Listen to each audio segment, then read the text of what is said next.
Assalamualaikum warahmatullahi wabarakatuh. Alhamdulillahil malikil haqqil mubin alladzi akmalad dina wa wadaha tariqal mustabin. Wa asyhadu an la ilaha illallah wahdahu la syarikalah syahadatan yarjul muwahhidu bihal najata yaumaddin.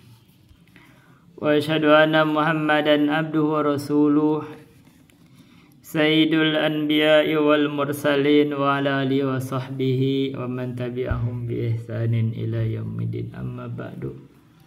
Hadirin rahimani wa rahimakumullah, kita akan lanjutkan membahas kitab Qawaidul Fiqhiyah wa Dawabitul Fiqhiyah karya Syekh Abdurrahman bin Nasir As-Sa'di. Kemarin saya habis 10 hari di Bekasi. Jadi saya mau, ini kalau kita perhatikan ya, kita bahas kitab ini agak santai ya. Beda sama saya ceramah di sini. Kalau saya ceramah di sini, jadi saya nggak ada ngobrol-ngobrolnya, saya langsung bahas kitab aja. Ini ya nggak cocok ya ngobrol. Kalau ini kita biasa ngobrol gitu kan, agak ngobrolnya ada pendahuluannya banyak. Saya perhatikan juga, saya kasih simak ya.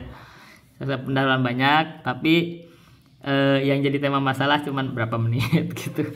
Sebenarnya ini kan lucu ya. Tapi ya nggak apa-apa kita bahas gitu, karena ini kan kita bahas kaidah fikih. Jadi kalau fikihnya udah selesai, kaidah fikih itu adalah menjawab jutaan masalah. Dan sebenarnya kaidah fikih itu harusnya diaplikasikan dalam kehidupan. Dan ini juga yang saya alami juga kan. Jadi kan kita kan menerapkan ilmu. Jadi ilmu ini hidup, bukan ada dalam kitab. Hidup ilmu itu ada dalam kehidupan kita. Gitu. Kenapa saya katakan nih, ketika saya berjalan, misalkan ada duri, saya nggak boleh buang di jalan. Kan gitu, ini kan ilmu. Nah ini kenapa saya kalau ada duri jangan dilempar ke jalan. Kan gitu. Karena ada doror. Begitu. Jadi kita bicara hidup, ini adalah terapan ilmu gitu loh. Kita ilmu juga, ini ilmu ini, kaidah-kaidah ini menjadi panduan hidup kita juga. Mungkin kita nggak hafal seluruh fikih dari awal sampai akhir. Saya sopatu juban aja belum saya hafal semua kok. Takrib saya nggak hafal semua. Saya nggak dihafal gitu loh. Jadi nggak hafal. Jadi saya pernah saya mau hafalin sedikit-sedikit, itu takrib ribet juga ya. Takrib ngapalin. Saya mau hafalin sopatu juban aja kayaknya gitu loh. Karena tadi saya mau usulkan sama guru, saya mau menghafal itu Nihayatut Tadrib. Jadi nadomnya dari takrib, tapi kata guru kami itu yang mengarah Imriti, Syekh Imriti ini nih. Yang salah satu penulis dia Nadmul Imriti. Ada Nadmul Imriti. Jadi kita di sini ada matan beberapa fikih kitab sorof ini nahwu ya. Ada matan Al-Jurmiyah, Nadmul Imriti, Mantumah Ad-Durrul Yatimah, Mulhaqul I'rab, Qatrun Nada, Syududud Dahab, Alfiyah Ibnu Malik, sama Lamiyatul Af'al. Jadi kita juga di sini kan, kalau kemarin kita nggak bahas ya. Kita juga setiap mengkaji kita sudah mau membahas juga penerapan ilmu-ilmu nahwu dan sorof. Nah, ini salah satunya, ini yang orang mengkritik ini yang mengarang guru kami Al-Ustadzul Qornain. Nah, yang bagusnya dari beliau adalah ininya, tasrifannya. Jadi banyak contoh tasrifannya. Jadi kalau ada yang mengkritik Ustadzul di dalam ilmu bahasa, ini ada orang Garut nih, orang songong nih. Nganggap Ustadzul katanya membaca kitab acak-acakan, usul fikih kagak bisa segala macam. Nah, itu namanya dia gak ngerti, dia gak tahu Ustadzul. Dan saya ada kitab ini namanya Al-Muyassar. Ini Al-Muyassar ini bagus nih. Ini termasuk kitab bagus. Ini yang mengarang ini ulamanya Persis. Kita ada terapkan. Jadi kita baca Al-Muyassar, praktek-praktekan. Jadi itu kita ada, yaitu aja itu dari berapa matan. Plus ini Al-Muyassar tuh saya ada 3 jilid. Jadi kita sambil praktekan. Karena saya sudah ada baca juga tuh sedikit, dulu bahas sedikit kalau bahasanya. Dan kita akan praktekan. Jadi ilmu itu sebenarnya kita nggak perlu hafal-hafal banyak, nggak banyak. Kita hafalin Jurmiyah aja lah kalau mau, cukup Jurmiyah. Alfiyah aja pernah saya hafal sebagian. Imriti pernah dihafal, hilang hafalannya. Karena lama gak dihafalin juga. Ilmu itu yang penting dipraktekkan gitu. Jadi saya juga mempraktikannya di dalam Quran. Jadi kalau kita mau buka i'rab dalam Al-Quran adalah i'rabul Quran. Ketika baca kita praktekkan. Kita atau di dalam baca kitab. Jadi makanya kita sambil praktekkan baca kitab. Karena saya juga dari kecil itu waktu privat itu guru saya itu per huruf itu dibongkar, per lafaz itu itu apa masdar apa jadi ini makanya mungkin nggak ada orang yang belajar fikih bongkar kayak apa belajar nahwu atau sorof kayak saya yang dibongkar perlu pelafaz mungkin nggak ada karena guru gak sempat, tapi saya tuh mengalaminya karena saya itu privat gitu. Sendiri, guru muridnya cuma saya doang. Dia lulusan pesantren NU juga, pesantren Aswaja tapi khusus alat, jadi beliau itu jago alat dan muridnya cuma saya sendiri gitu. Jadi beliau lagi semangatnya ngebongkar itu per huruf. Nah, itu mungkin nggak ada yang kayak saya tarkib gitu. Nah kita sekarang praktekkan juga. Jadi ketika membaca kitab atau membaca Quran ya 1818 yang jangan semuanya kita habis kalau baca gitu ya kapan ngajinya gitu ya. Kita ini kan cuman sisipan doang disisipkan gitu. Sama dengan pendahuluan ini adalah sisipan ilmu gitu. Kita ngebahas qaidul fikih tapi mau sisipan dengan yang lain-lain. Jadi sisipan ini jangan dianggap gak ada manfaatnya. Enggak, ini justru bermanfaat. Sisipan itu bisa lebih bermanfaat dibanding yang kita bahasnya justru. Bahas gitu. Ini sisipan ilmu artinya. Itu namanya judun fil ilmi. Padahal kita kasih judulnya itu yang di ujungnya itu kita kan selalu bahas itu judulnya itu yang pokok. Jadi kalau kita mau membahas kitabnya itu perhatikan itu judul itu sama temanya. Tapi sisipan ilmunya juga penting gitu. Ini ilmu namanya judun bil ilmi. Kita gitu aja. Jadi ada sisipan-sisipan ilmunya dari pembicaraan. Begitu. Kemarin kan saya perhatikan itu ada kadang dari ketemu di mana, lagi di jalan di apa, ada faedah kita sharing juga. Jadi kita itu hidup yang mengikuti ini mungkin akan merasakan berinteraksi langsung dengan saya. Kita anggaplah silaturahmi. Gitu. Ya mungkin kadang-kadang ada yang nggak kenal, tapi ternyata kalau mengikuti ini jadi mengikuti ritmenya saya. Jadi kenapa saya ngomong gini? Karena sebenarnya ada yang nyebut saya iblis kan gitu. Kenapa saya panjang lebar ngebahas gini? Ada kamu iblis masuk neraka. Akhirnya saya buka dari awal ini saya itu dari kecil belajar Quran. Kan gitu. Ini bukan sombong. Ini saya itu sedang bukan mengangkat diri. Ini saya ini sedang dijatuhkan kamu iblis. Kan gitu sebenarnya kan konteksnya itu saya sedang dibuka kan gitu. Kenapa bisa gitu? Kamu iblis neraka. Sekarang pantas gak iblis? Umur 7 tahun sudah belajar Quran, terus 35 tahun belajar hafal ini pantas gak kamu vonis iblis vonis neraka? Ini hati-hati, apalagi saya ini menghafal akidah dari akidah yang diwarisi oleh para ulama. Kamu vonis kafir gitu, vonis iblis gitu neraka. Coba mikir dulu, orang seulama yang sebenci-benci aja gak ada yang kayak gitu, tapi kok bisa gitu loh. Satu. Yang kedua, misal ya, ketika saya menyampaikan ilmu, kamu kalau gini tebas, akan dibunuh gitu. Pantas gak sih kalau berbeda selisih pendapat kalau masalah saya akan anggap bid'ah ya, anggap saya bilang ya tahlilan bid'ah lah boleh. Dalam takrib gak ada. Walaupun beda pendapat, pantas gak kamu mengancam ditebas dengan dibunuh. Kamu kalaupun menegakkan, misalkan saya menegakkan tahlilan, kamu dapat pahala mungkin aja, tapi bisa jadi enggak kan sah. Tapi itu bukan sesuatu yang wajib. Tapi kalau kamu ngebunuh itu dosa besar. Gitu loh, karena nggak ilmiah. Kok masa di dalam masalah sepele gini kok ancamnya membunuh begitu? Itu kan gak logis banget. Gak logis banget. Bahkan di perkara yang besar, ini saya membahas perkara akidah. Ini masalah besar. Nah saya ngedebat masalah akidah besar saja. Tapi kalau orang yang berilmu, ini saya tuh membantah teman saya. Itu teman saya itu adik kelas saya di pesantren. Tapi kalau sama berilmu dia juga nggak begitu kok, nggak kasar begitu ya, nggak apa-apa, punya ilmu masing-masing segala macam dan saya juga udah mempelajarinya gitu loh. Nggak kasar tuh saya tebas saya bunuh, nggak ada kalau murtad kafir iblis neraka nggak ada. Ini orang berilmu tuh nggak ada. Ini saya diskusi sama teman saya nih, orang bukan teman ya, orang pinternya lah kita sebut ya, ada Aswaja dari Madura. Sebut aja ya, saya perlu sebut lah namanya, gak usah lah. Itu orang-orang pintar, tapi mereka juga gak ada kamu kafir, gak ada. Gitu loh, orang pintar dia menghargai. Walaupun saya salah paling disebut kamu bacanya belepotan. Ya saya baca kitabnya juga gak ada kitabnya juga. Saya lihat dari ini, terus saya lihat Terus di ini juga kita baru baca juga, saya gak punya kitabnya juga. Dia diskusi kitab yang saya gak punya, belajar juga belum pernah itu kitab itu. Gitu loh. Jadi wajar ada salah sedikit ya, wajar. Karena gak bahas di diskusi di bidang yang saya kuasai. Gitu loh. Ya, tapi kan saya melayani aja. Kenapa? Gara-gara dia mau mencela guru-guru kami. Gitu loh. Jadi saya layani, apa sih masalahnya? Gitu loh. Gitu.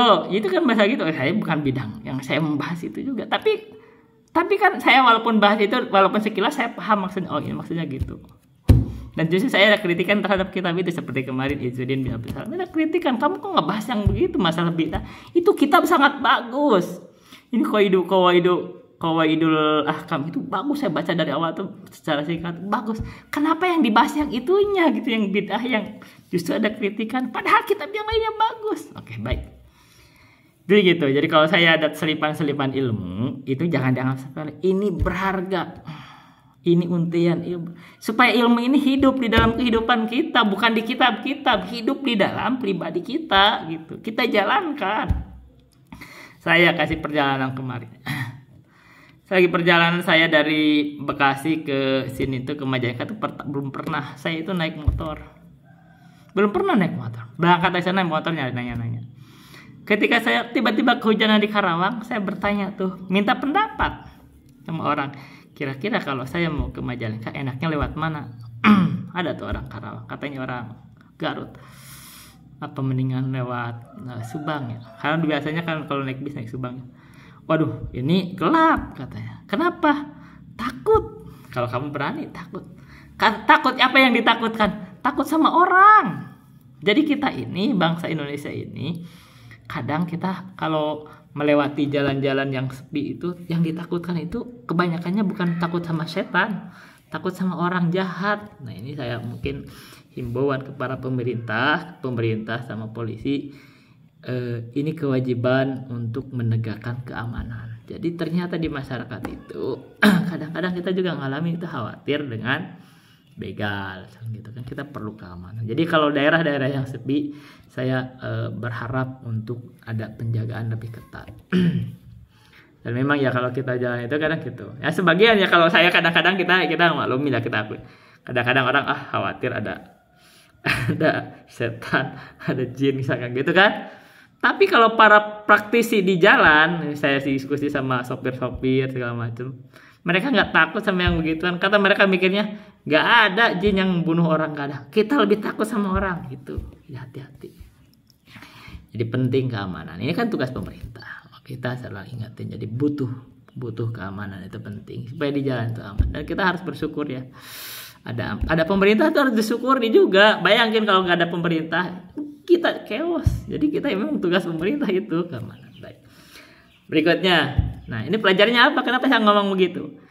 Kita itu kalau nggak tahu nanya gitu loh. Makanya saya itu nanya sama orang yang tahu. Itu kan ini pelajaran penting kan. Fas'alu ahla dzikri in kuntum la ta'lamun. Jadi ilmu ini hidup. Ketika ngomong ini dengerin, ini sisipan ilmu tapi penting. Jadi ketika ada masalah itu tanya. Allah perintahkan fas'alu ahla dzikri in kuntum la ta'lamun. Maka saya ditanya, minta pendapat.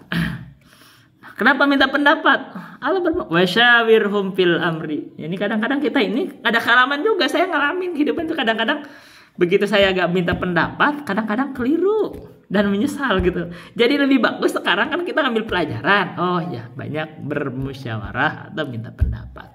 Ayo saya minta pendapat, orang itu nggak tahu ya. Ayo masih pendapat. Oh kalau mendingan Pantura aja, kita lebih aman. Baik. Begitu di Pantura saya nanya lagi, wah ini udah lewat itu katanya lewat. Ada beberapa orang nanya itu jadi gitu kan. Oh lewat Pemanukan atau lewat Widyasari. Tapi ada orang, wah nih kalau jangan sampai lewat 6:30, jangan berani. Kenapa lagi-lagi? Takut sama orang. Karena orang itu berarti ada yang jahatnya. Ini kan fakta, kita itu hidup. Dulu itu saya beranggapan orang itu kasarnya ya kayak saya semua lah, nggak mau menyakiti orang gitu. Enggak, akhirnya saya banyak ditipu orang, banyak disakiti orang. Kan gitu? Enggak, kita akhirnya jadi kita memang jadi pengalaman itu mengajarkan bahwa kita itu sebenarnya hidup itu banyak yang orang jahat, ada orang baik gitu. Tapi ada yang baiknya. Kayaknya orang itu nanya itu saya Bahkan saya minta plastik karena hujan, kan dikasih, mau dibayar gak mau. Jadi orang tulus. Jadi orang itu ada yang tulusnya juga, ada yang tulus mau membantu. Sama ketika ditanya itu tulus. Dan ada yang nanya, nah sebenarnya Pak kalau gitu, oh saya maaf nggak tahu. Bagus, itu bagus. Saya nanya itu nggak tahu. Jadi kalau orang nggak tahu, jangan jawab karena akan menyesatkan orang. Bagus. Dan itu pelajaran lagi ya. Kenapa saya menanya ke beberapa orang? Second opinion, gitu loh. Jadi kalau kamu berguru, jangan ke satu orang. Baru aja belajar satu orang guru menyampaikan dari satu kitab langsung dipegang ini benar. Wah itu mah bukan jalan ilmiah. Imam Al-Bukhari punya guru 1080 guru. Imam Abu Zur'ah Ar-Razi punya guru 3000 guru. Mereka ditanya tentang masalah jawabannya sama semua. Baru ada keyakinan. Ini yang saya tempuh juga. Saya guru gak satu orang. Enggak, saya dengerin ya. Saya ada guru dari Aswaja misalkan beliau ngajarkan ilmu kalam. Ini kayaknya nggak cocok ya, nggak sesuai sama Al-Quran gitu loh. Karena saya belajar Quran. Tapi kan guru belajar dari kecil tuh belajar di sekolah juga belajar. Ada gurunya juga. Kadang-kadang gitu kan. Ada guru agama juga. Terus dari setiap organisasi yang ngajar dari Muhammadiyah, dari Persis, dari Ihsan mungkin ya, dari Salafi itu pasti ada guru-guru itu yang saya pasti dengarkan itu. Yang jelas kalau Salafi ada, Muhammadiyah ada jelas. Persis sih nggak ketahuan, tapi kelihatannya ada. Jadi dulunya belajar di Persis, ngajar di Muhammadiyah gitu kelihatannya ya. Kayak kelihatannya Ustadz Haki itu beliau belajar di Persis kelihatannya. Dan dia itu hafal Bulughul Maram. Itu luar biasa hafal Bulughul Maram, nomor-nomornya Ustadz Haki gitu, ketemu orang Tanah Abang. Dan beliau ternyata adalah murid gurunya Ustadz Yazid. Makanya Ustadz Yazid hafal Bulughul Maram. Berarti kalau saya ketemu sama Ustadz Yazid di Ustadz Haki, kita satu guru. Saya pernah sebentar tapi Bulughul Maram. Tapi udah hafal itu Bulughul Maram ya. Saya juga kaget kan. Nomor sekian hafal ya, kelihatannya hafal. Jadi banyak membaca itu, namanya Ustadz Abdul Haki lah namanya, Abdul Haki. Nanti sudah meninggal. Allahumma firlahu warahmatullahi. Artinya kalau semua ustadz yang datang ngajar itu di pengajian manapun saya selalu duduk, itu kan berarti menyimak ilmu. Dan kita gak milih-milih ilmu lah. Awalnya begitu, saya gak milih-milih siapa ustadz ada yang dengerin. Ini penting kan. Jadi makanya kita contoh ya pelajaran. Kenapa saya di perjalanan aja nanya ke beberapa orang, kita itu supaya ada second opinion. Gitu ya. Kalau kamu berguru di dalam agama, jangan ke satu orang. Kamu juga misalkan dapat dengar saya, dengerin dari yang lain, beda pendapatnya apa. Kadang-kadang ada satu ustadz ada keliru dalam menerjemahkan, ada satu ustadz keliru dalam mengibaratkan, gitu loh. Manusia ada zalatunnya, ada kekeliruannya. Nah untuk menutupi kekeliruannya, kita harus dengarkan dari sebanyak orang. Nanti begitu orang ini bicara A, B, C sama semua, gitu loh. Oh kita ada keyakinan. Ini saya ini tekankan. Orang ini kelirunya kenapa? Karena dia itu baca satu kitab langsung diyakini. Iya benar. Kamu gitu. Akhirnya saya itu pernah dibantah sama guru saya itu waktu SMA, namanya Dr. Anas UM Yakub. Saya itu ngomong sama Ustaz UM Yakub. Kita bicara diskusi fikih ya. Ya saya tuh masih ya namanya juga anak SMA, culun sebenarnya. Bukan sekarang. Terus kita bicara, kata saya tuh saya ada fanatik fikih pas Hafi. Terus kata Ustaz Dr. Anas UM Yakub yang beliau itu penyusun kita kurikulumnya di Kuningan itu ya, kurikulumnya guru SMA.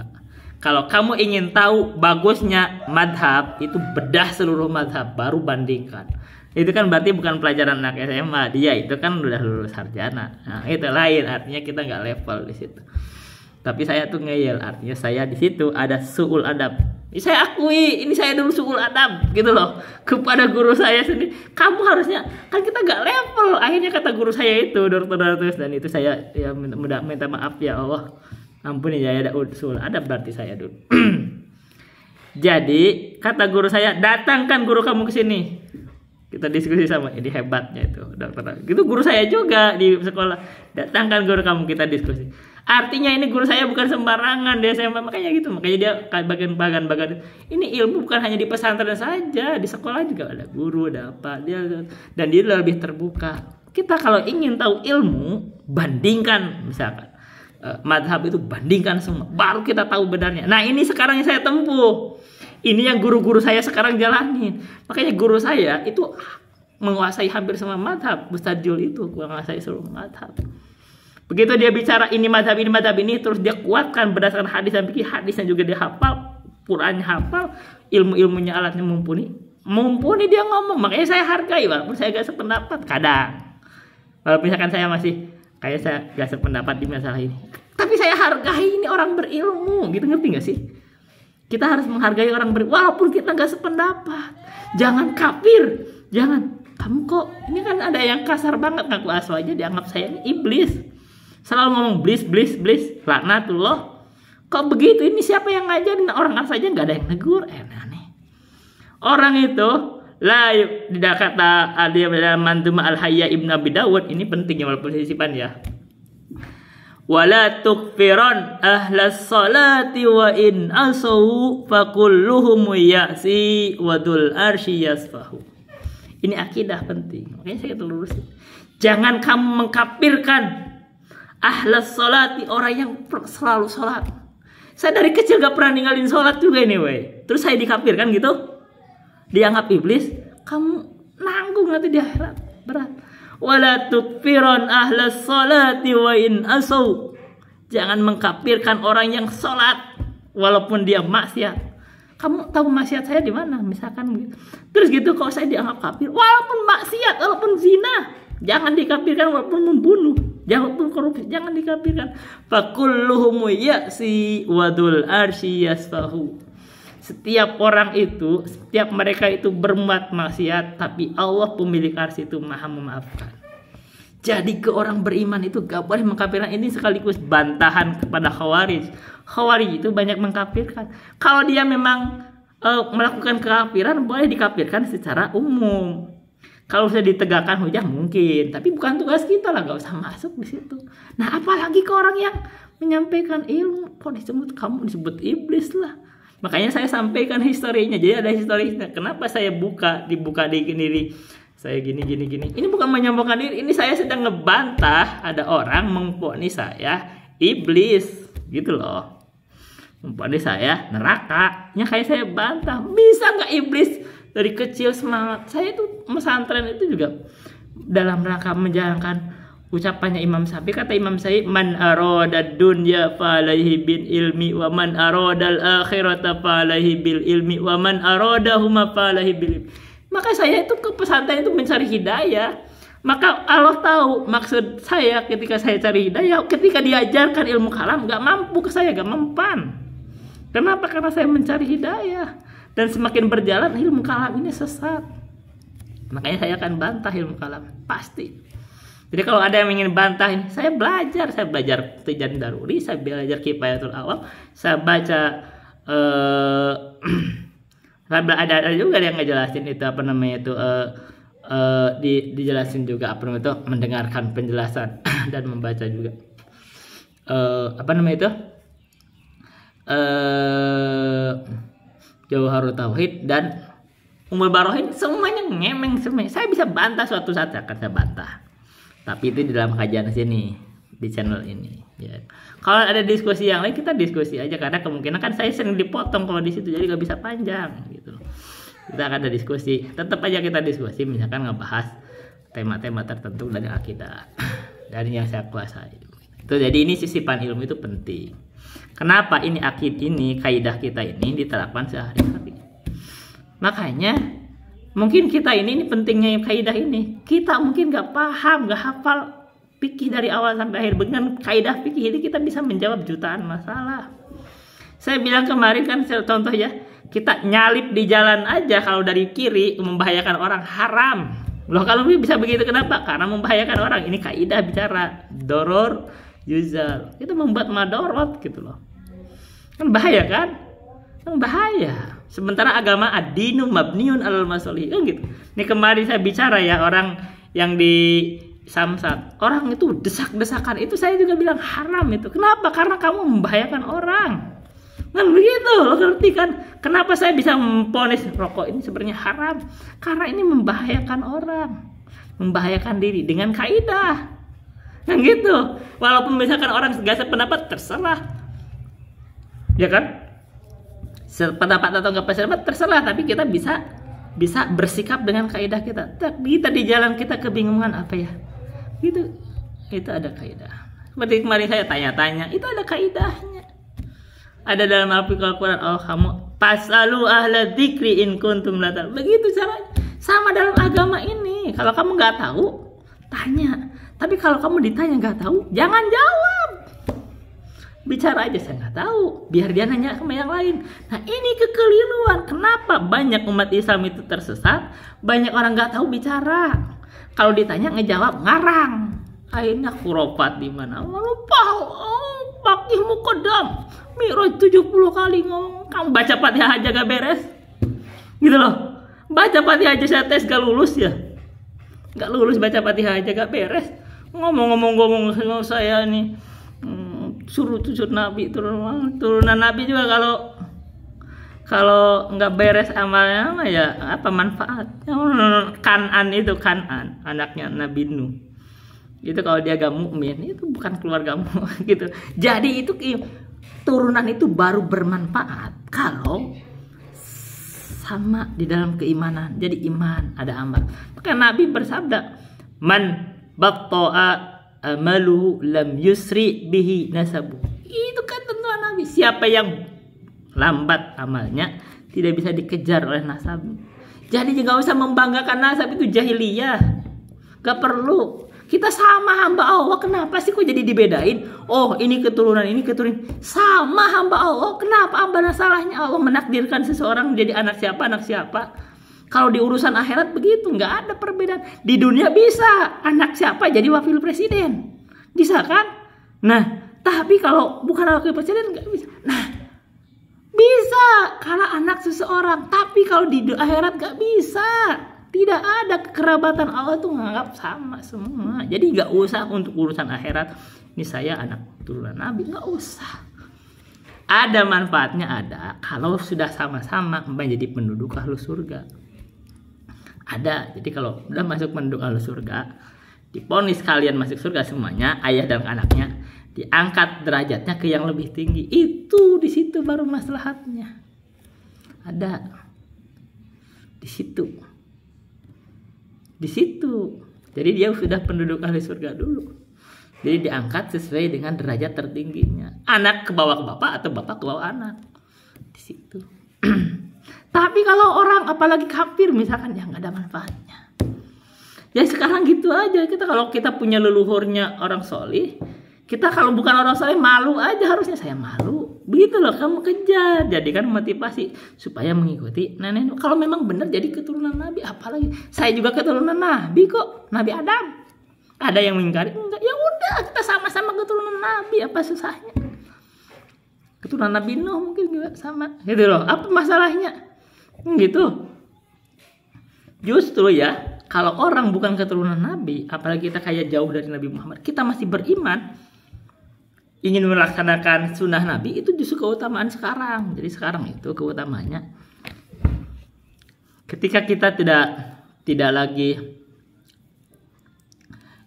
berjumpa dengan Nabi, tapi masih berusaha menegakkan syariat Islam, menegakkan sunnah, itu keutamaan, itu pendahuluan berikutnya. Sekarang pendahuluan lainnya ya. Tadi itu saya cerita aja nggak masalah. Saya dengar tuh ada orang yang habis kecurian. Dia kecurian. Ya katanya ada mobilnya dipinjam sama orang, terus dijaminkan ke bank, nggak dibayar, akhirnya dijambal sama bank gitu. Ya memang konsekuensi minjem itu begitu juga ya, itu namanya orang nggak amanah. terus ada kecurian juga. Ya, terus saya komentari ya sebenarnya semua juga berjalan dengan takdir. Ini penting nih kita pelajaran takdir. Wabil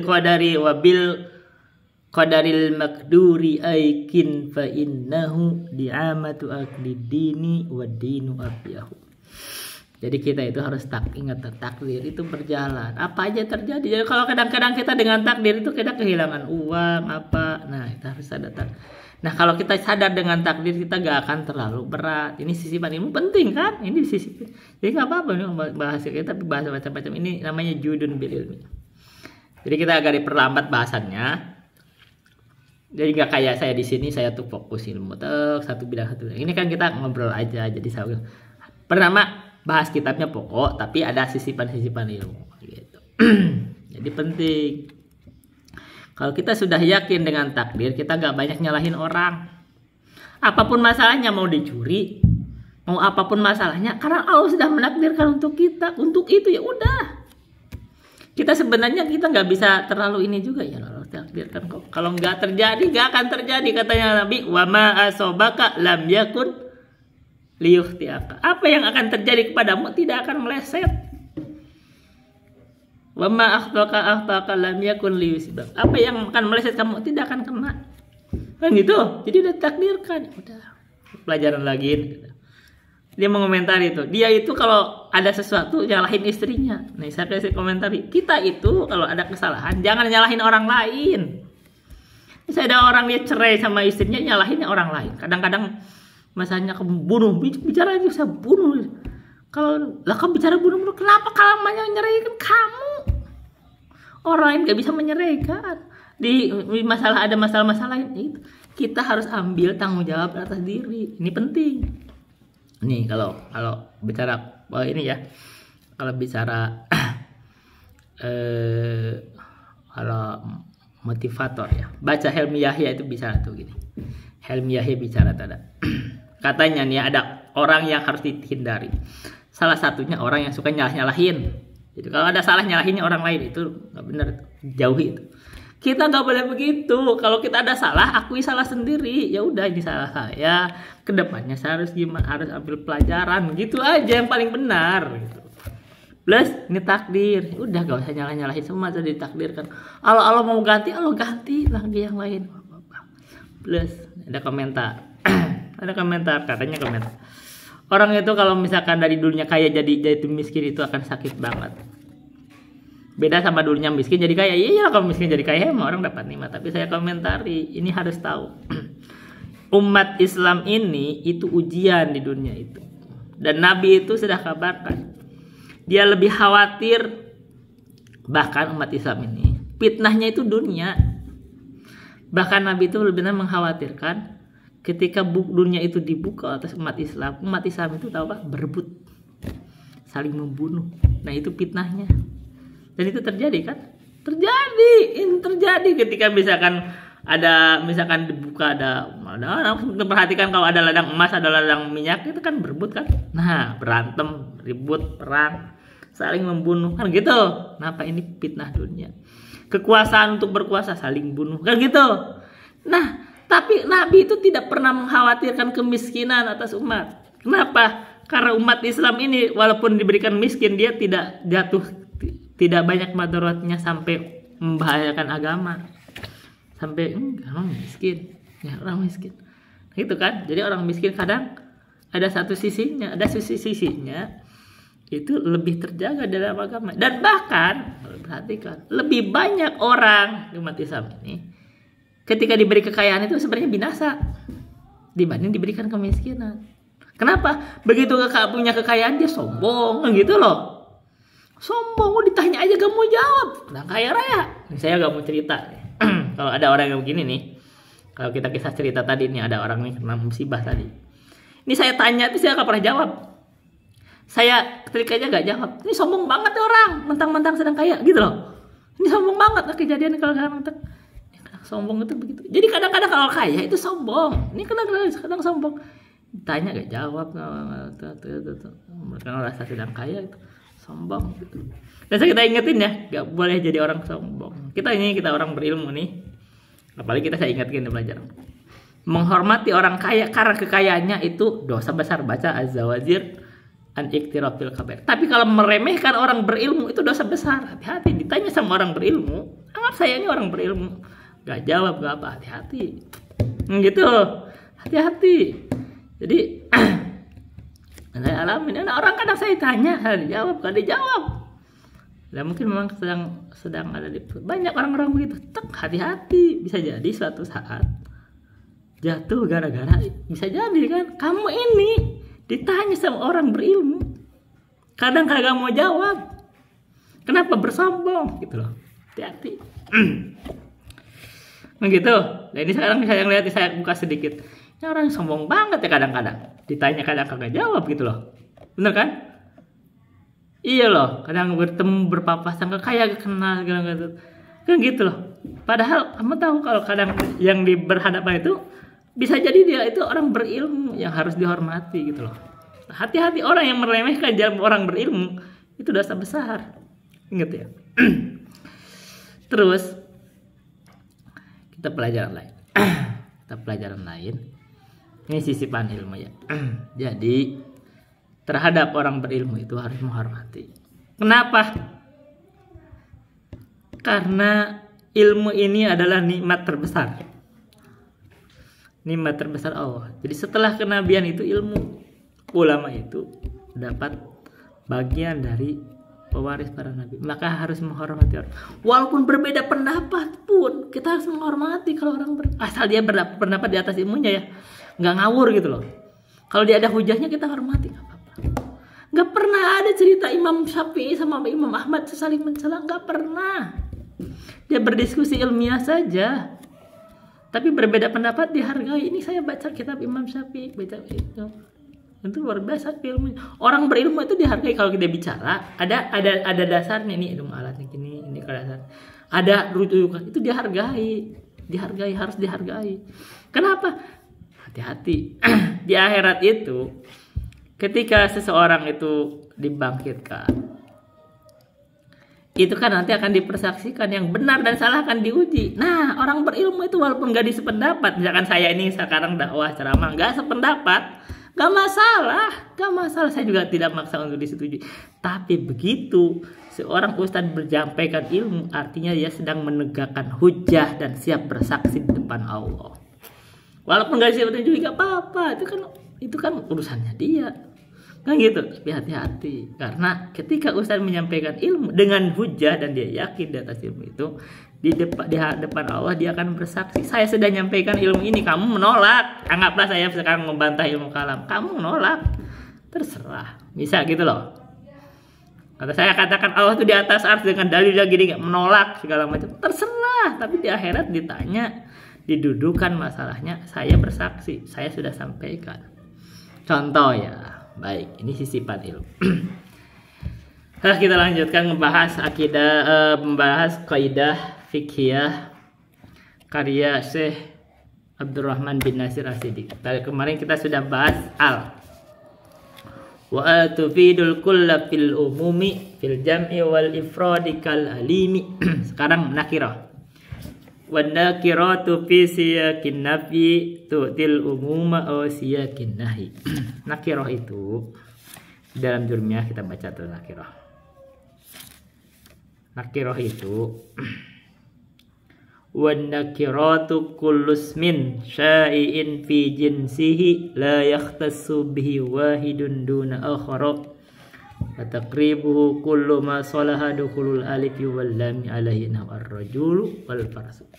Kata Imam Abi Abdillah Ibnu Ajurumi, beliau kata nakirah itu adalah kullus min syai'in fi jinsihi, setiap nama yang mencakup di dalam jenisnya. Kalau jenis itu mencakup, la yakhtassu bihi wahidun, tidak ditentukan dengan nama tersebut seseorang, duna akhar, dan tidak juga yang lainnya. Jadi istilahnya nakirah itulah mencakup semuanya, umum gitu loh, jenis, dan tidak dikhususkan. Nah, ini kan susah. Oke, baik. Takribuhu gampangnya gini lah, gampangnya dekatnya. Kullu ma salaha dukhulul alifi wal lam alaihi. Disebut nakirah itu apapun yang kalau dimasuki alif lam itu bagus gitu. Sebelumnya gak ada alif lam, tapi kalau kita masukin bagus. Contoh rajulun. Rajulun kalau dimasukin alif lam bisa jadi ar-rajulu, bagus. Parsun. Parsun kalau dimasukin alif lam jadi bagus ya. Parsu. Nah, itu nakirah. Sekarang kata saya Abdurrahman bin Nasir Asyidi, kita jadi ilmu itu kita gabung-gabung aja. Jadi kita itu tidak apa, agar kita ilmu itu tidak hanya satu bidang, yang lain lupa. Enggak, kita gabungin aja kita ilmu. Apalagi saya udah banyak baca buku ya. Di YouTube ini udah banyak juga buku yang dibaca. Jadi kita gabungin ini. Sekarang nahwu ini saya mungkin terapin aja. Jadi kita baca kitab, terapin lagi dibahas ini. Padahal kita sedang bahas kaidah fikih, nggak apa-apa, itu sisipan ilmu. Atau ya judun bil ilmi. Ya, kita sambil menerapkan ilmu kan. Jadi wan nakiratu wa tufidul kulla fil umumi fil jam'i wal ifradi kal alimi wan nakiratu fi siyakin nafi tutil umuma aw siyakin nahi. Nakirah di dalam siyak nafi tutil umum, memberikan ifadah umum. Siyakin nahi atau dalam siyak nahi. Jadi kalau ada nakiroh di dalam konteks nafi atau negatif lah, bahasa itu kalimat negatif itu ifadatul umum. Contoh la ilaha. Ilaha itu adalah nakiroh. Bisa dimasukin al, jadi al ilahu. Kan gitu? Bisa. Berarti ilah itu artinya nakiroh, artinya sesembahan. Ketika ada di depannya la itu artinya nafi. Itu nafiatul jinsi. Beramal dengan amalan inna, sama. Karena itu la ilaha, ilaha di situ adanya ifadatul umum karena datang setelah konteks penafian. Makanya la ilaha, tidak ada yang hak disembah. Itu apapun umum. Umumnya itu adalah segala sesuatu, pokoknya semua pun umum, kena semua, mau malaikat, mau jin, mau batu, apapun itu umum, tidak ada hak sesembahannya, hak disembah. Karena itu kalau yang menyembah Nabi Isa, berdoa ke Nabi Isa, dia melanggar la ilaha illallah. Kalau dia murtad, musyrik. Kalau dia berdoa kepada Nabi Muhammad, sama. Karena Nabi Muhammad pun tidak berhak diibadahi, berdoa ke Nabi Muhammad. Kalau dia berdoa ke wali, sama. Jadi kalau orang menganjurkan ayo berdoa ke wali-wali, itu artinya ngajak kesyirikan. Dan itu kesesatan. Ini kita bahas kaidah fikih tapi nyambung sama akidah. Karena ini ilmu itu luas. Jadi la ilaha artinya ya, tidak ada sesembahan yang hak disembah. Ini sesembahannya itu umum. Ya, itu sesembahannya umum. Masuk jam berapa? Masuknya jam berapa? Jam 7:30. Oh, ntar. Jadi ifadatul umum. Jadi tidak ada hak, tidak ada sesembahan yang hak disembah kecuali Allah. Itu sesembahannya umum. Jadi kita nggak boleh menyembah apapun, nggak boleh selain Allah. Nah, itu la ilaha. Kita kenapa disebut ada hak? Nanti ada kalimat pembahasan la ilaha itu adalah ada khobar la, yaitu hakun. Karena dzalika bi annallaha huwal haqqu wa anna ma yad'una min dunihi wal batilu wa anallahu wal aliyyul kabir. Jadi itu adalah ada hak. Baik. Setelah itu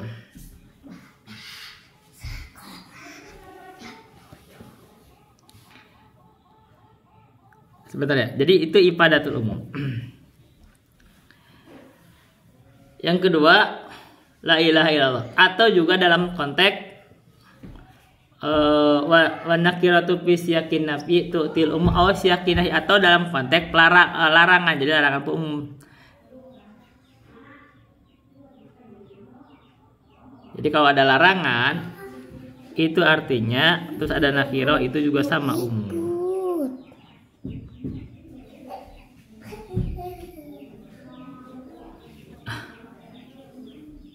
Baik, kita aja dulu yang bisa saya sampaikan. Billahi taufiq wal hidayah. Wassalamualaikum warahmatullahi wabarakatuh.